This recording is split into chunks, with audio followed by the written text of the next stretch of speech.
Tiago, capítulo 3, nós vamos ler do 13 ao 18. A minha versão aqui é a NAA. Diz assim o texto: Quem entre vocês é sábio e inteligente? Mostre as suas obras em mansidão de sabedoria, mediante a sua boa conduta. Se pelo contrário vocês têm em seu coração inveja amargurada e sentimento de rivalidade, não se gloriem disso, nem mintam contra a verdade. Esta não é a sabedoria que desce lá do alto, pelo contrário, é terrena, animal e demoníaca. Pois onde há inveja, aí há inveja e rivalidade, aí há confusão e toda espécie de coisas ruins. Mas a sabedoria lá do alto é primeiramente pura, depois pacífica, gentil, amigável, cheia de misericórdia e de bons frutos, imparcial, sem fingimento. Ora, é em paz que se semeia o fruto da justiça para os que promovem a paz. Vamos orar, irmãos. Senhor, nós te bendizemos, Pai, te exaltamos, porque o Senhor é bom, e o seu amor e as suas misericórdias duram para sempre.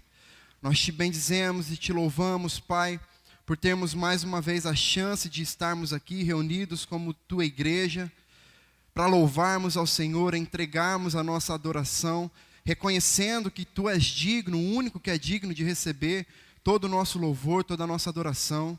E neste momento, Pai, nós estamos aqui diante da tua palavra, que é santa, que é pura, e nós te pedimos que, através do seu Espírito, o Senhor fale aos nossos corações nessa noite. O Senhor nos transforme, o Senhor quebre, Pai, os nossos dogmas, os nossos paradigmas. O Senhor, se preciso for, Pai, nos quebre e nos faça de novo a partir daquilo que a tua palavra tem a nos ensinar nessa noite, Pai. É isso que nós te pedimos e agradecemos no nome de Jesus. Amém. Bom, irmãos, é claro, é evidente que nós vivemos um momento em que o movimento evangélico brasileiro, né, vamos falar da nossa realidade, ele deixa muito claro que ele está e que ele vive em um nível alto de imaturidade espiritual. É muito comum nós vermos isso acontecer. Nós vemos igrejas crescendo em quantidade, né, igrejas numerosas, com muitas pessoas, mas que esse crescimento ele não está vinculado apenas à quantidade de pessoas que formam este lugar, este povo, né, essa congregação. Mas ela também está relacionada com a quantidade de problemas que surgem oriundos dessas pessoas. Que por mais que vivam anos e anos dentro das igrejas, envolvidas com um ambiente de igreja, são pessoas que a cada manifestação pública, ela prova, ela deixa evidente que falta a elas maturidade na fé. A sua crença é firmada em situações, em paredes, em raízes muito frágeis, muito fracas. E isso gera uma certa dúvida quanto a quem essas pessoas são, ou devem ser, no caso.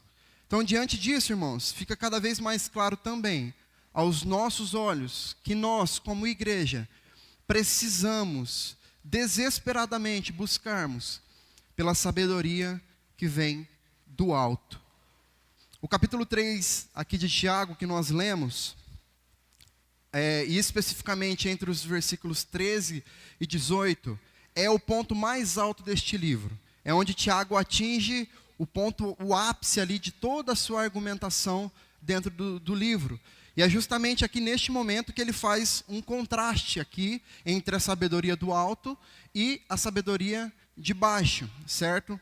Então Tiago ele vai iniciar lá no capítulo 1, trazendo um encorajamento à igreja, aos seus leitores, para que eles considerassem as adversidades da vida que eles estavam enfrentando naquele momento, como uma grande oportunidade que eles tinham para crescer espiritualmente falando, para desenvolver a área espiritual da vida deles. Inclusive, ele vai falar ali sobre a importância da perseverança na fé e a necessidade que nós temos, que aqueles irmãos ali que estavam lendo primeiramente, né, têm de buscar uma sabedoria que vem de Deus, exclusivamente de Deus, e não só pelo ouvir, mas pelo praticar da palavra de Deus. Aí no capítulo 2, Tiago ele vai continuar ali, né, na sua argumentação, dizendo que algo que fica mais claro ainda aos nossos olhos, que aquilo que a sabedoria vinda de Deus, ela gera em nós uma fé genuína, verdadeira e uma fé ativa, certo? Que se manifesta em obras também, e não só apenas no conhecer, no saber, na força do pensamento, não é isso, certo? Então essa fé também, ele vai dizer ali ainda no capítulo 2, que ela não deve favorecer ricos, né, e menosprezar pobres, pelo contrário, é uma fé revertida em boas obras para com todas as pessoas indistintamente, não deve haver privilégios aqui, no exercer dessa fé nas obras, correto? Depois Tiago então vai iniciar o capítulo 3, que é esse que nós entramos, tratando do poder que há e do controle que devemos ter sobre a língua, certo? Sobre a maneira como nós utilizamos esse pequeno órgão, porém tão poderoso que está em nós. Então ele vai alertar sobre os perigos que existem do uso irresponsável da língua, né? No sentido de trazer contendas, de trazer confusões, calúnias, fofocas e coisas do tipo. Então Tiago ele faz uma comparação interessante ali. Ele compara a língua ao leme de um grande navio, né, que é um pequeno objeto de dentro de um navio imenso, mas que conduz todo aquele navio. Ele compara também a uma pequena fagulha, né, que por mais que seja pequena, ela pode se transformar num imenso fogo, queimar toda uma floresta. Esse é o poder da língua que Tiago traz aqui para mostrar a importância do controle sobre ela. E então ele vai chegar aqui no versículo 13, então, e a partir daqui ele vai demonstrar aos seus leitores que todas essas coisas que ele já está falando aqui, elas estão relacionadas exclusivamente com o nível de maturidade na fé que nós alcançamos. Ele vai destacar então que a verdadeira sabedoria, ela é demonstrada por meio de um discurso e de uma conduta, como nós vimos aqui, sábia, gentil, ok? E então ele vai dizer ali, a partir do versículo 13. Quem entre vocês é sábio e inteligente? Mostre as suas obras em mansidão de sabedoria mediante a sua conduta. Tiago começa então aqui fazendo uma certa provocação aos seus leitores, né? Ele vai dizer, quem entre vocês é sábio, quem entre vocês aí é inteligente, né? E Tiago aqui, ele está escrevendo, irmãos, aos primeiros cristãos.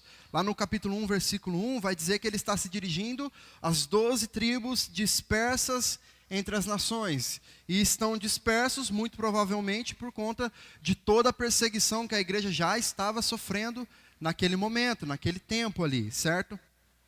Então, o que nós já identificamos, o que nós entendemos já com isso? Tiago fala a crentes aqui, ok? Ele começa aqui já falando com crentes. Talvez novos convertidos, sim. Talvez pessoas com ainda pouco contato ali com a fé, sim. Mas pessoas que já haviam recebido a mensagem, já haviam ouvido dessa mensagem e que precisavam, de fato, responder a isso da maneira correta, certo? Só que o que Tiago deixa claro aqui a eles é que uma pessoa sábia, verdadeiramente sábia, ela só vai mostrar essa sabedoria verdadeira por meio do seu comportamento, certo? É isso que ele quer dizer quando ele diz aqui que os sábios devem mostrar a sua sabedoria mediante a sua boa conduta. Conduta, ele está falando de conduta, maneira de se comportar, certo? Então entenda, não é sobre o quanto nós sabemos ou sobre o quanto de conhecimento nós adquirimos na caminhada. Isso é importante, mas o que de fato vale aqui, e o que de fato Tiago está chamando a nossa atenção, é sobre como nós vivemos em relação ao que nós recebemos, ao conhecimento que nós temos recebido durante toda a nossa caminhada. É sobre o que nós temos produzido de fato, baseados na fé que foi concedida a nós pelo próprio Deus, certo? E então ele continua no verso 14. Se pelo contrário, vocês têm em seu coração inveja amargurada e sentimento de rivalidade, não se gloriem disso, nem mintam contra a verdade. E aqui, irmãos, é claro que ninguém em sã consciência se sente orgulhoso por dentro de si mesmo, né? Por sentir aqui sentimentos de rivalidade, de inveja, certo? Ninguém em sã consciência vai ter esse prazer, né? Essa alegria por ter sentimentos assim em si. Até porque por si só, esses são sentimentos que não causam felicidade em ninguém. Por si só, são sentimentos que já destroem o homem, o ser humano por dentro, certo? E qualquer ser humano, principalmente os crentes, lembrando que essa mensagem está sendo direcionada a eles aqui, pelo menos teoricamente, quando um crente perguntado sobre sentimentos como esses, de rivalidade, de inveja, né, mais do que depressa vai responder que não, misericórdia, está amarrado, em nome de Jesus, eu não tenho, eu não sinto, não, isso não existe em mim. Né? Mais do que depressa é a nossa posição quando somos indagados com esse tipo de questão. No entanto, irmãos, como nós vimos aqui no versículo anterior, o que prova se de fato alguém é sábio e não está totalmente cheio desses tipos de sentimentos aqui, é a sua forma de viver e não aquilo que nós falamos, e não as suas palavras, correto?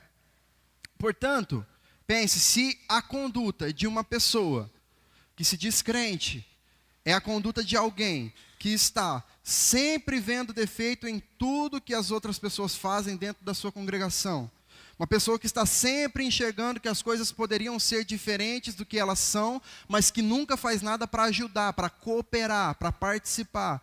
Uma pessoa que está sempre apontando o dedo para os defeitos alheios. Uma pessoa que está sempre querendo um lugar de destaque, querendo ser visto, querendo ser notado, reconhecido. Essa pessoa descreve perfeitamente aquilo que Tiago está dizendo que nós não devemos ser. Ok? Essa pessoa tem em si sentimentos de rivalidade e de inveja. Às vezes, a nossa interpretação em relação ao significado de rivalidade, de inveja, ela está muito limitada àquilo que nós aprendemos na cultura, aquilo que nós aprendemos nos filmes, nas séries que vemos, nas novelas, e nós associamos com essas coisas, os nossos sentimentos aí do nosso coração, certo?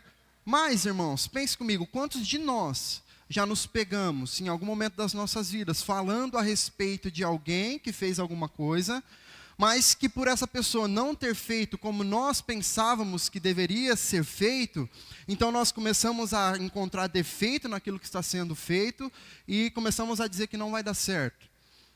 Isso não quer dizer que, no nosso caso, esse julgamento não possa estar certo totalmente, tá? E com a motivação certa também.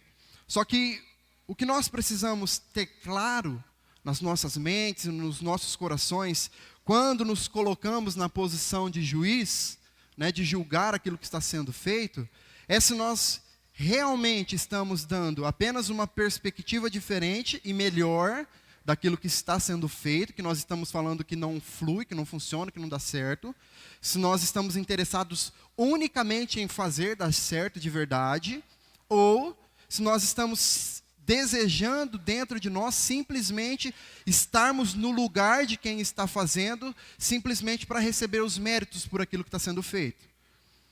Nós precisamos sondar os nossos corações à medida em que nós olhamos para quem está fazendo algo, né, independente da intenção da pessoa.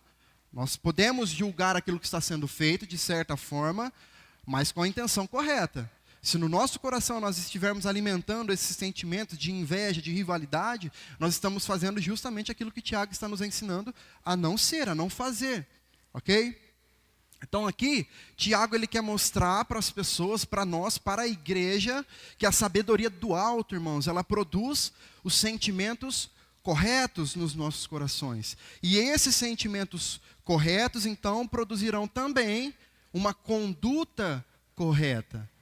A partir do momento que estamos cheios da sabedoria que vem do alto, consequentemente, as nossas ações, a nossa conduta, a nossa maneira de se portar, de falar, de agir, diante das outras pessoas, na nossa casa, na nossa igreja, vai condizer com a sabedoria do alto. Não tem como nós termos a sabedoria do alto dentro de nós e agirmos como quem tem sabedoria de baixo. Se agimos como quem tem sabedoria terrena, é porque dentro de nós só existe sabedoria terrena, correto?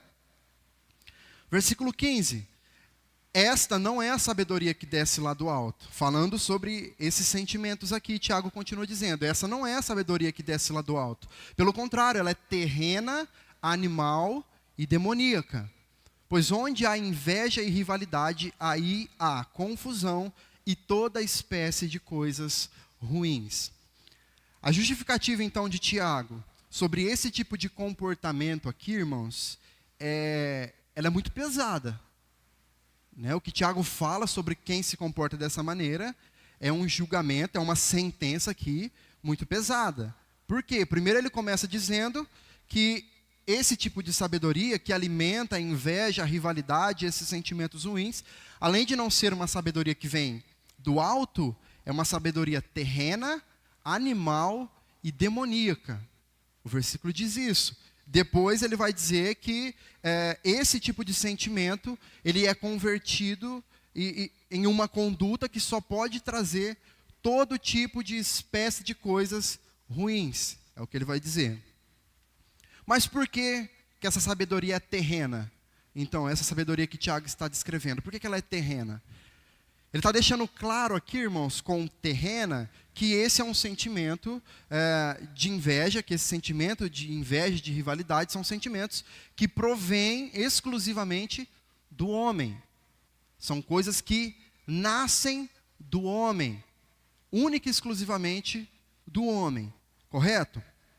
Então, é um sentimento que a sua raiz está no coração pecaminoso do homem. É um sentimento que é alimentado pelo nosso egoísmo, pela nossa autossatisfação, pelo nosso desejo desenfreado que nós temos, que nós alimentamos dia após dia, de satisfazer-nos a nós mesmos.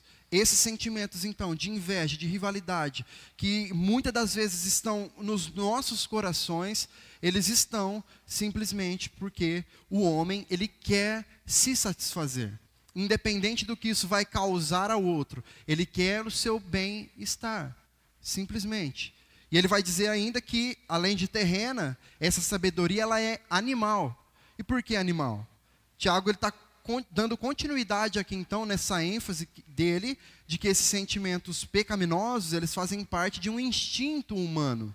Assim como um animal selvagem, pelo seu instinto, ele vai à caça da sua presa, da mesma maneira é o homem com relação aos seus instintos, o que vem de dentro dele, certo? É algo que todo ser humano tem dentro de si, a partir do momento que ele não tem uma vida que é conduzida pelo Espírito Santo de Deus.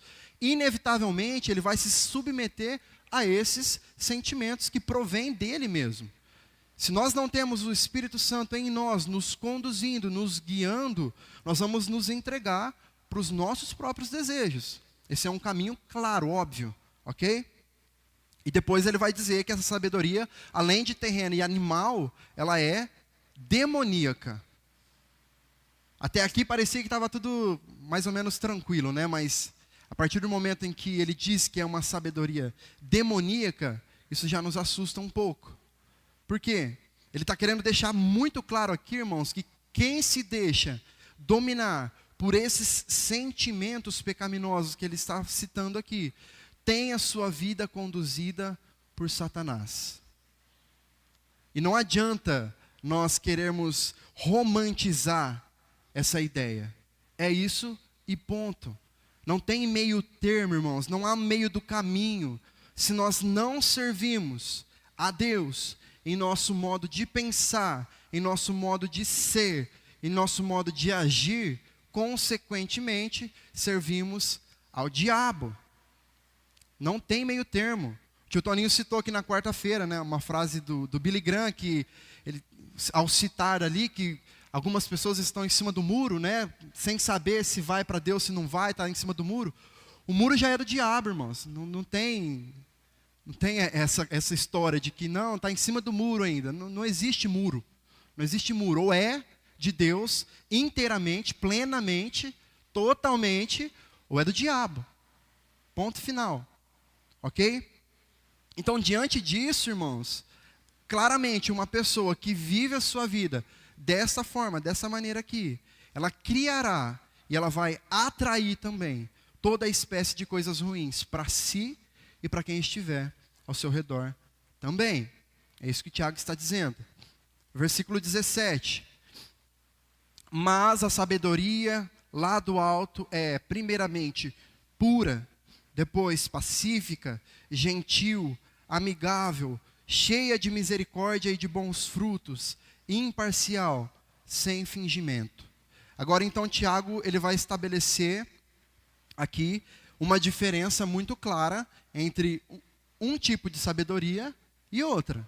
Primeiro ele citou aqui o que é a sabedoria de baixo, a sabedoria terrena, e agora ele está citando o contraste. Ele está colocando aqui para contrastar uma com a outra. Agora, o que é a sabedoria do alto? Qual que é a diferença, então? Então, ele começa dizendo que ela é pura.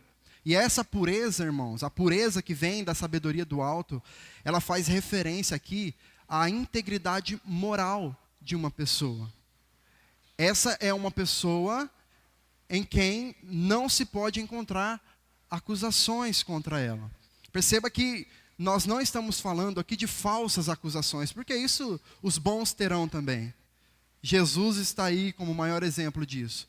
Os bons, os sábios verdadeiramente também terão falsas acusações. Mas aqui Tiago está falando de acusações verdadeiras, acusações reais, acusações que denigrem a imagem do Espírito de Deus que essa pessoa diz ter.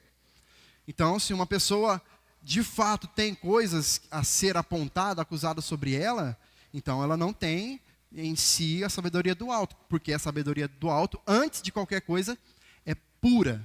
Existe essa pureza. Essa pureza, então, reflete a integridade moral do homem. Depois ele vai dizer que essa sabedoria ela é pacífica. A sabedoria do alto, irmãos, ela revela uma pessoa que busca ter paz com Deus, primeiramente, e paz com todas as pessoas que estão à sua volta. Do que depender de nós, tende paz com todos. Essa paz reflete a sabedoria que vem do alto. Uma pessoa que busca ter paz com Deus, consequentemente ela terá paz com os homens, com as pessoas à sua volta. Uma pessoa que não se apega a detalhes insignificantes da caminhada, irmãos, e faz desses pequenos detalhes grandes motivos de divisões, de separações, de brigas, contendas com as pessoas à sua volta. Tem gente que não pode ser olhado diferente por uma outra pessoa que já se revolta. Isso não reflete a sabedoria que vem do alto. Tem gente que se entristece por coisas tão pequenas, tão banais. Isso não reflete a sabedoria que vem do alto. Tem gente que se revolta contra outros por conta de uma frase, por conta de uma palavra.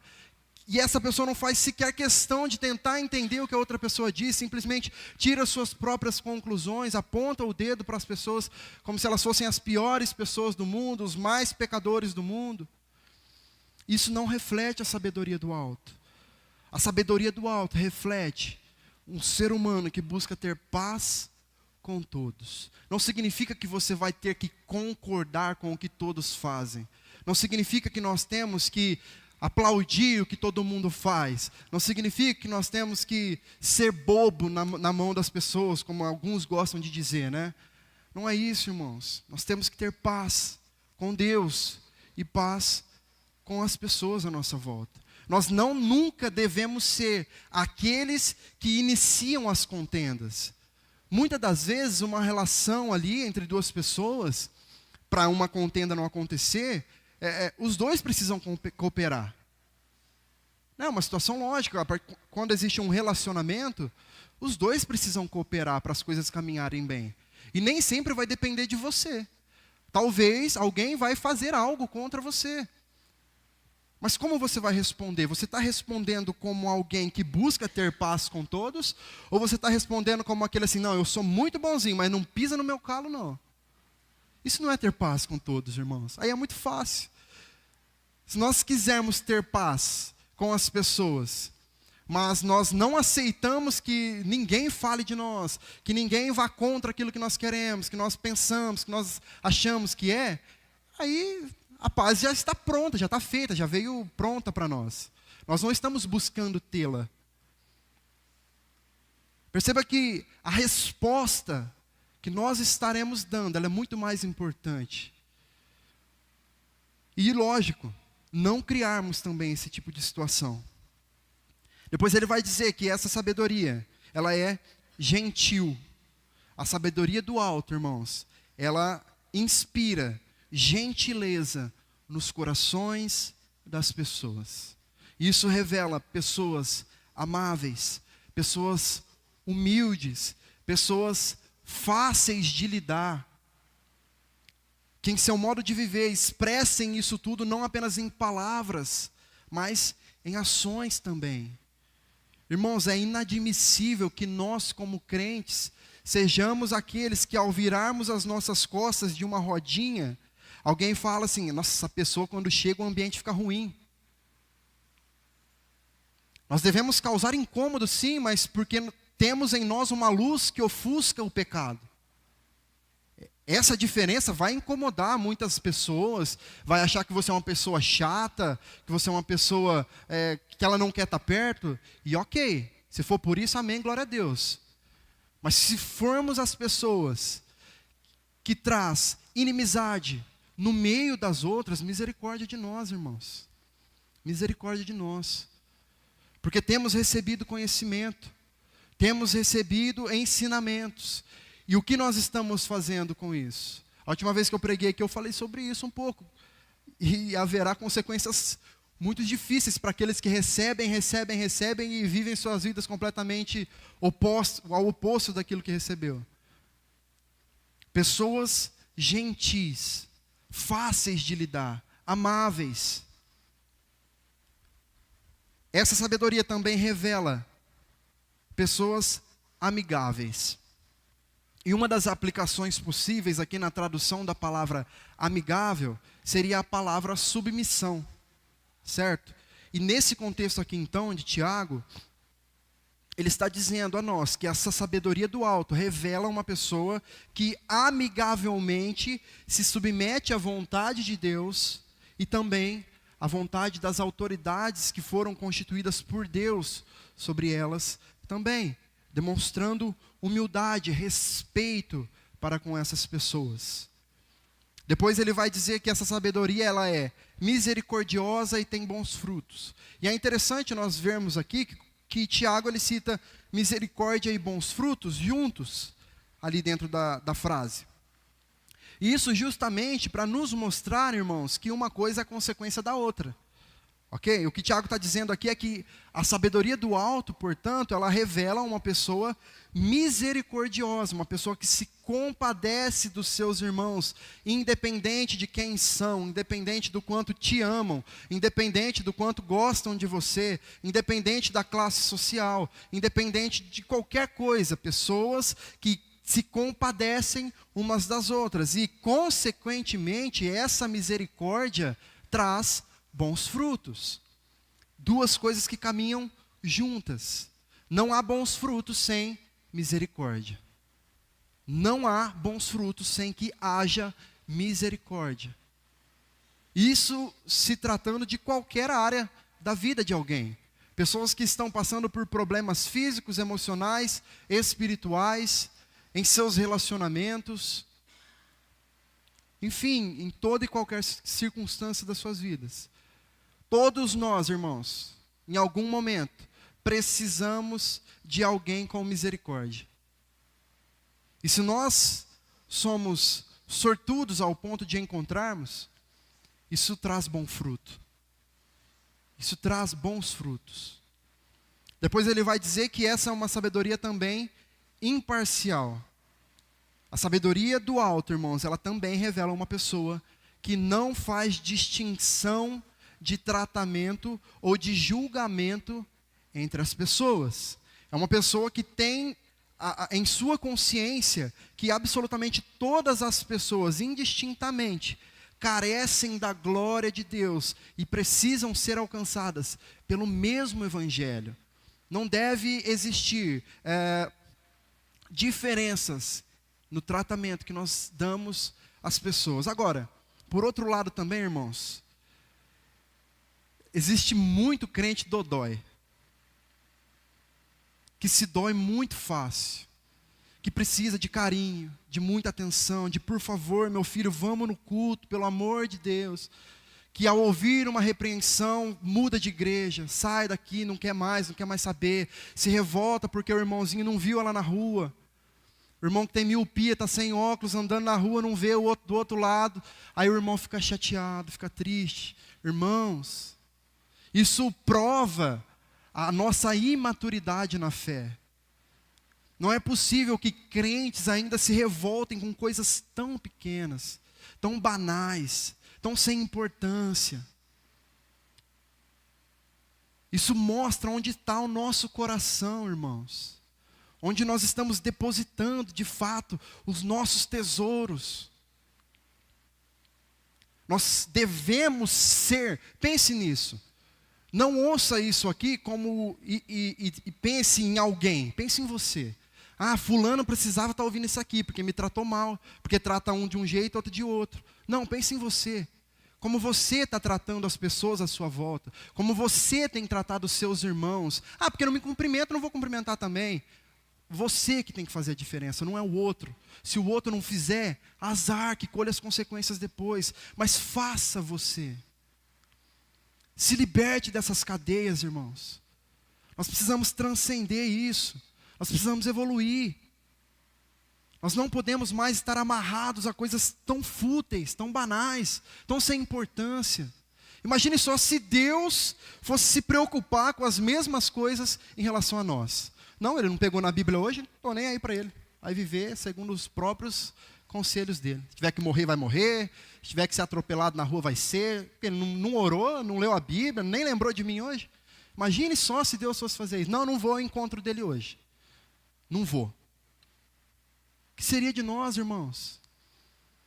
Tenha em si a mesma misericórdia que Deus tem de nós todos os dias, que sabendo que nós ainda vamos pecar e errar contra Ele, continua sendo Deus que nos ama, continua sendo Deus que insiste em nós, que não desiste de nós. É isso que nós precisamos trazer para nós, é esse exemplo que nós devemos seguir. Não um exemplo ruim. O ser humano ele tem uma facilidade muito grande de seguir o exemplo ruim. Não, porque ele está sendo ruim, eu vou ser ruim também. Nunca vi ninguém falando, nossa, ele está sendo muito bom, vou fazer igual ele. Porque ele está sendo bom, eu quero ser bom também. A gente faz uma balança para a nossa vida, mas a gente nivela isso por baixo.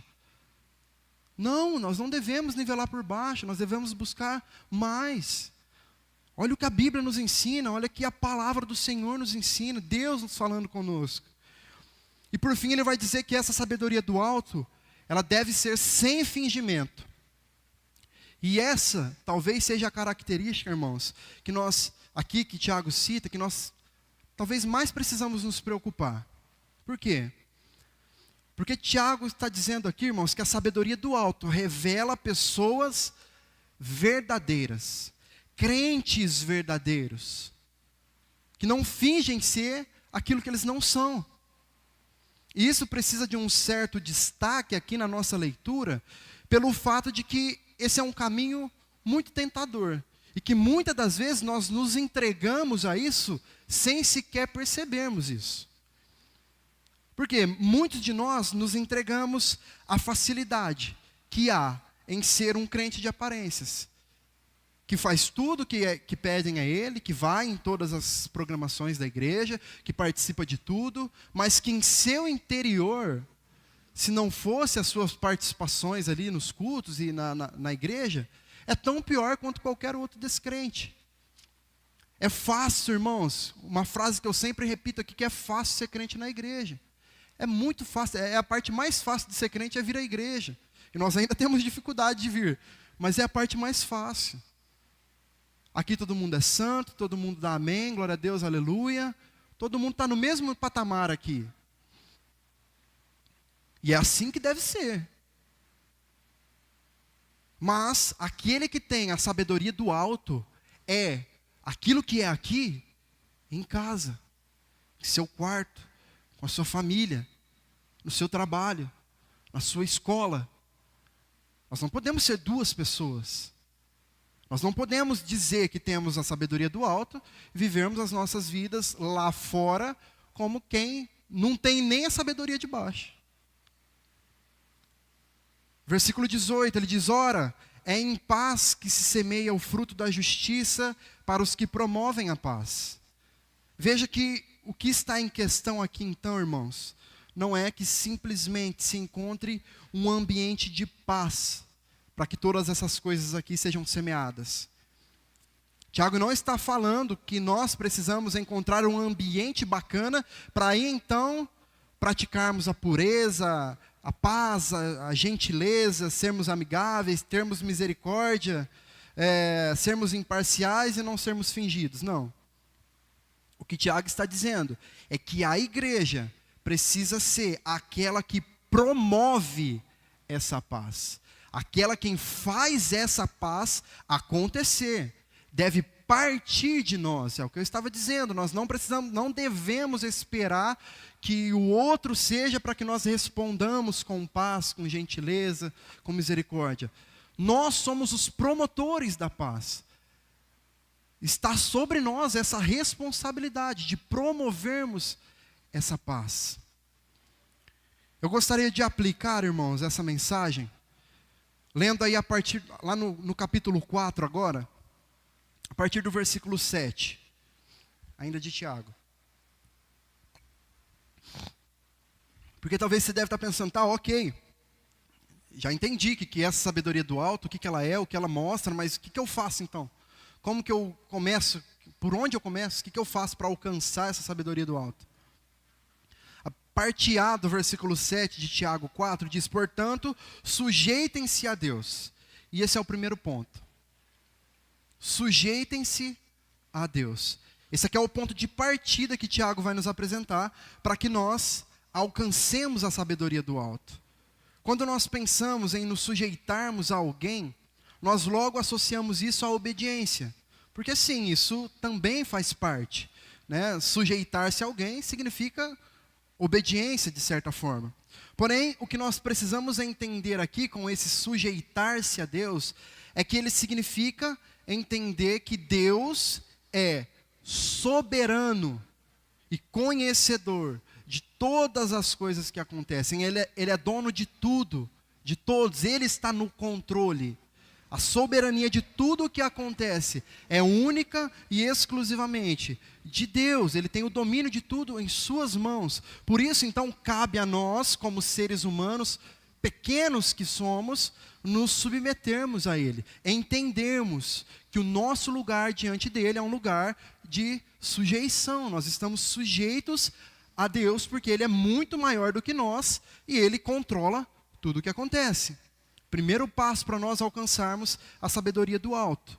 O segundo passo, portanto, seria a parte B do versículo 7. Mas resistam ao diabo e ele fugirá de vocês. Segundo passo, resistam ao diabo. Essa é a sequência da caminhada para a pessoa que deseja ter a sabedoria do alto. Resista ao diabo. E em alguns casos, irmãos, resistir ao diabo vai necessitar da nossa parte uma certa radicalidade, um certo sacrifício da nossa parte. Geralmente nós não estamos muito dispostos a abrir mão daquilo que satisfaz os nossos desejos. Os ídolos do nosso coração, os nossos vícios. E talvez você vai pensar, não, mas eu não tenho ídolo, não tenho vício, não tenho nada disso. E eu quero que você reflita em algo. Quantas vezes na nossa semana nós trocamos a nossa Bíblia ou um momento de oração por qualquer outra coisa? Quanto tempo que nós passamos durante o nosso dia com o celular na mão? Não estou falando por necessidade, tá, irmãos? Muita gente aí trabalha com o celular, tem que ficar com o celular o dia inteiro. Mas quantas vezes, no nosso momento ali, livre, nós passamos, quanto tempo nós passamos com o nosso celular e quanto tempo nós passamos com a nossa Bíblia na mão? Já parou para pensar nisso? Quantos cultos ou reuniões das nossas igrejas nós deixamos de participar para fazer qualquer outra coisa que trouxesse um pouco de satisfação para o nosso coração, para o nosso corpo, para a nossa mente? Não significa que você não pode, tá? Mas façam uma medição, coloca na balança aí. E perceba para que lado essa balança está pesando mais. Os nossos ídolos, os nossos vícios, irmãos, são todas aquelas coisas que nós damos mais espaço em nossas vidas do que para Deus. Tudo. Tudo. Eu citei aqui nosso celular, né? Eu citei aqui talvez algo que você gosta de assistir, um lugar que você gosta de ir, teu marido, tua esposa, teus filhos. Em nenhuma medida, irmãos, nada, por mais bonito que possa parecer ser, por mais puro que possa parecer ser, como é um relacionamento aqui de um casal ou com seus filhos, se tomar o lugar de Deus, não é bênção, é maldição. Isso precisa estar muito claro para nós. Se nós trocarmos o tempo que é de Deus por qualquer outra coisa que seja, isso não pode ser positivo para nossas vidas. Então, resistir ao diabo, muitas vezes, se resume a sermos radicais com as nossas próprias vontades. É o que diz Mateus capítulo 5, versículos 29 e 30. Diz assim: se o seu olho direito leva você a tropeçar, arranque-o e jogue-o fora, pois é preferível você perder uma parte do seu corpo do que ter o corpo inteiro lançado no inferno. E se a sua mão direita leva você a tropeçar, corte-a e jogue-a fora, pois é preferível você perder uma parte do seu corpo do que com o corpo inteiro ir para o inferno. Nós não precisamos fazer essa leitura aqui de forma literal, tá, irmãos? Ninguém está falando que você precisa tirar teu olho e jogar ele fora, cortar tua mão e jogar lá fora, não é isso. Mas nós precisamos tratar o nosso pecado com essa mesma radicalidade aqui. É disso que o texto está falando. Que se existe algo, uma circunstância, uma pessoa que me leva a pecar, eu preciso arrancar essa pessoa da minha vida, essa situação da minha vida. Seja o que for, seja quem for.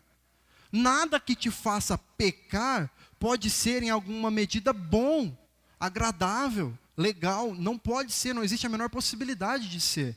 Seja o que for. Tenha a aparência que tiver. Ou você acha que o diabo só vai trazer coisas escancaradas, escandalosas para chamar a tua atenção? O diabo é muito mais inteligente que nós, irmãos, muitas das vezes.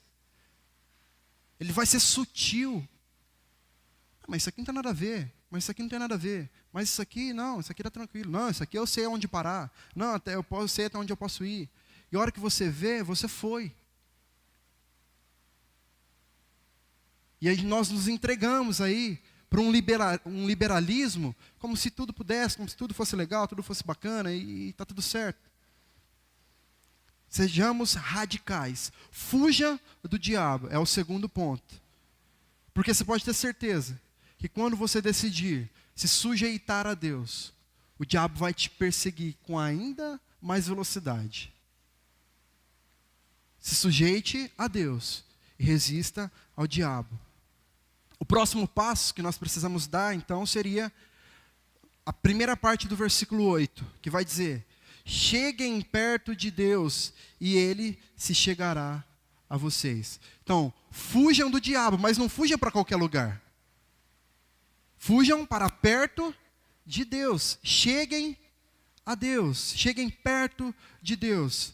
Então, além de nós nos sujeitarmos a Deus, irmãos, além de nós entendermos que Deus é soberano, que Ele é maior do que nós, que Ele pode muito mais do que nós, e aí nós nos colocarmos no nosso lugar, né, de submissão, de humildade ali diante dEle, nós precisamos nos aproximar dEle. E o que significa essa aproximação?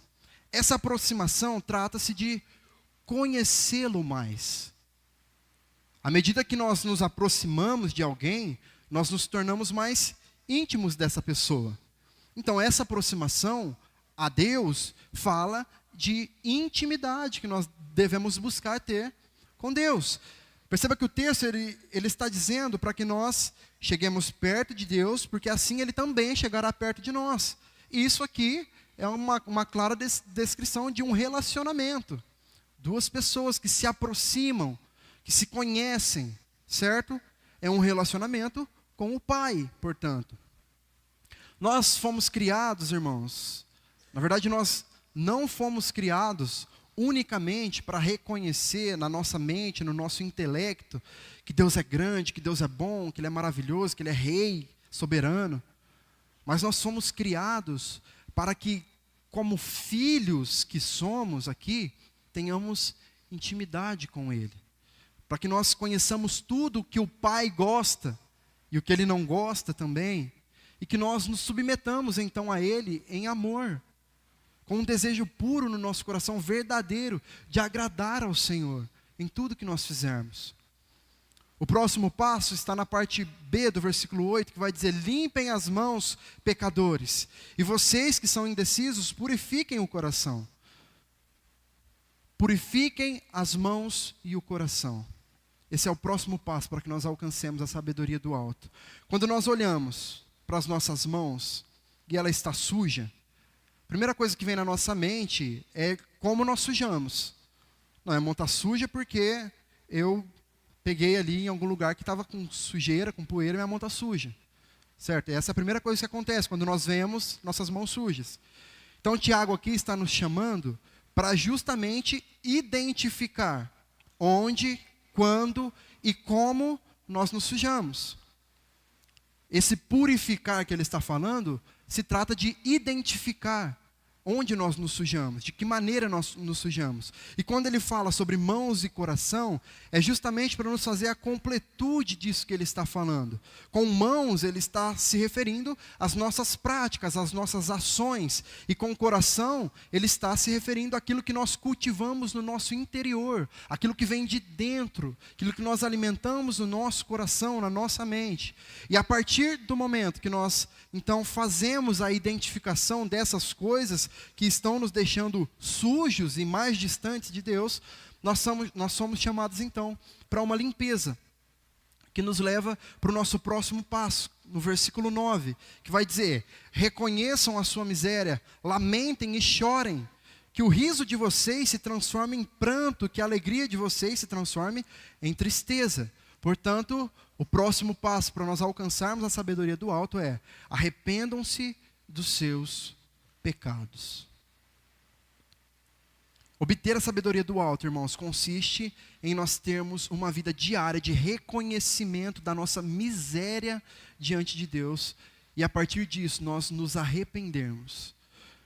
Ao passo que purificar significa esse ato de identificar a sujeira e nos lavarmos dela, o arrependimento então significa mudança de rota, mudança de vida, deixar as coisas velhas para trás e praticar coisas novas, coisas que agradam ao coração de Deus. Significa que ao nós identificarmos aqui os nossos erros diante do Senhor, nós nos arrependemos disso, deixamos de fazer, buscamos então com todo o empenho possível fugir daquilo que pode nos levar a cair novamente. E o último passo para nós alcançarmos a sabedoria do alto está no versículo 10. Humilhem-se diante do Senhor e Ele os exaltará. Humilhem-se diante de Deus, irmãos. Nós entendemos que a sabedoria do alto virá à medida em que nós nos colocarmos em humildade diante do Senhor. sabendo que nós só podemos fazer tudo isso aqui e alcançar tudo isso que talvez possa parecer difícil aos nossos olhos, se o próprio Deus nos capacitar para isso. Essa é a humildade que nós precisamos ter diante do nosso Senhor. Humilhar-se diante de Deus é muito mais, irmãos, do que simplesmente saber que Ele é maior do que nós. É ter a consciência clara em nossas mentes e corações de que sem Ele nós nada somos e nada podemos fazer.